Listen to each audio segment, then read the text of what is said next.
بسم اللہ الرحمن الرحیم۔ السلام علیکم ورحمۃ اللہ وبرکاتہ۔ سورہ بقرہ آیت نمبر 185۔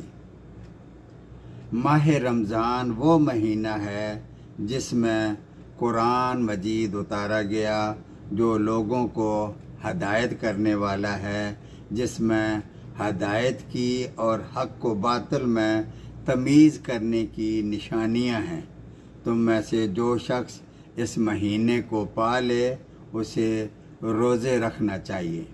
ہاں، جو بیمار ہو یا سفر میں ہو اسے دوسرے دنوں میں یہ گنتی پوری کرنی چاہیے۔